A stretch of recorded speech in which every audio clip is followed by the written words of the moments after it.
So for this last portion, we're going to show you how to take evaluate curve and add the legs, add variation to your legs rather than the center point. So this will be held as the static point, and then the legs will be changing in length. What you can do for this, in case you have an irregular piece. So I'm going to copy what we had last time with this move component, which I think was here. I'm going to disable this preview.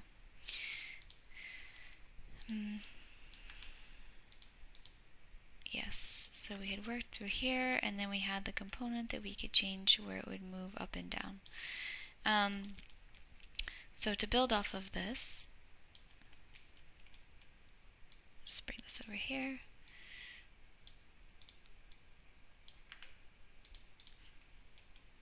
We have our three curves that we can begin to evaluate for their lengths, or evaluate them. And what this will provide us is it asks for an input of a curve and then the domain of the curve to evaluate. So if you put in our polyline into the curve and then put a number slider attached to this and make it have a quantity of 2 as its max, so that's outside of the domain, and plug this into your vector, what you're going to get is a way to get the point to move about these two, the beginning and end point, along that vector. So let's copy this for each.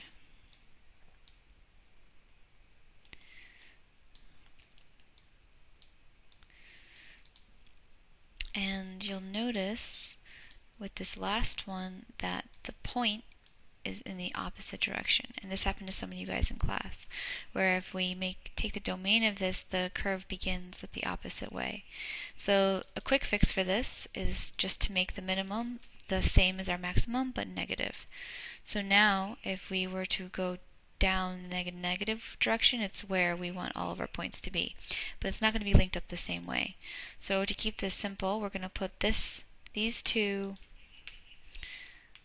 vectors linked to the 1, since they're working in conjunction with each other. And then whatever we make this, so if this is, let's make this 1.5, then we need to make this one negative 0.5. And now they're all sharing that same distance. So you just manually have to go in and change it. Now that we have these points, we want to link these back to that center point. So if you type in the polyline again,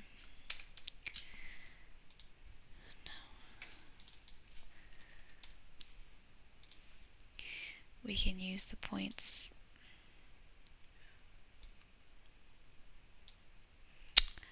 Actually, we should use our moving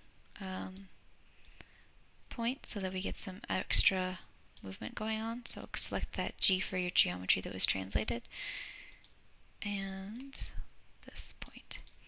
So now if you move this, it's about that, and you'll see the line there between that and that point. I'm going to turn off these lines because they're no longer necessary. And then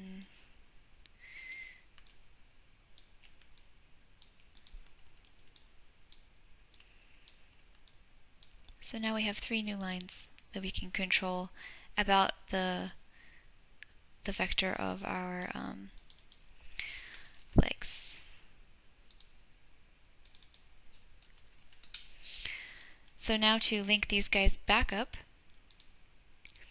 what we do is take these points and we can do a polyline.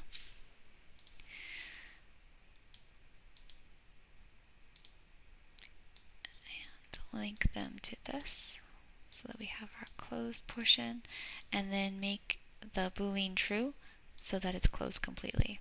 So that's our base, these are our top portions, and we have a new polyline that changes its legs.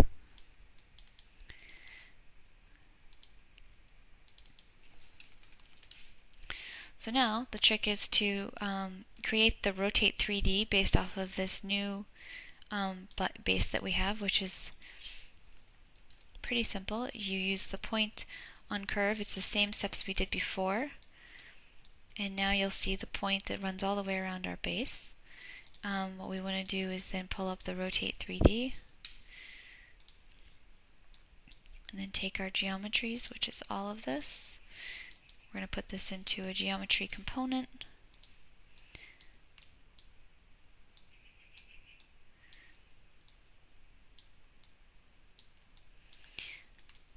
And then put the point as our curve, and then copy over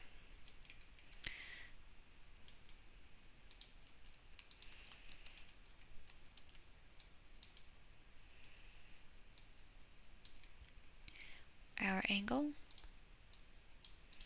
And now the trick is going to be to get a translation vector about these 2 points. So our points are these new evaluated curve endpoints that we get. So let's do a vector between this point and this point. So we can still use the vector 2 point, and we'll put these two in as our 2, and this is our vector of direction.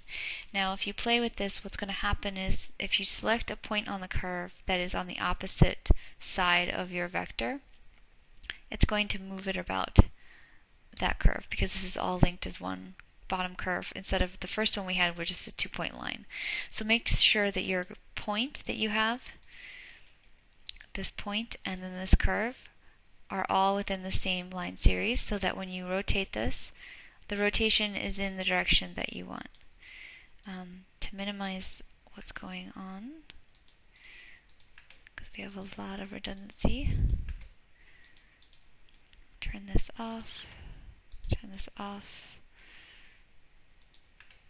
turn this off. That's good. I believe something else is on over here.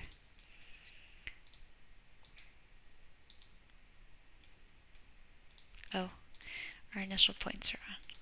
So now if you check this out, we have a way to change the height of the top pyramid. We have a way to change the leg length, which we need to, if we do it in one direction, we also need to do it down here in the same, because that one leg doesn't meet up.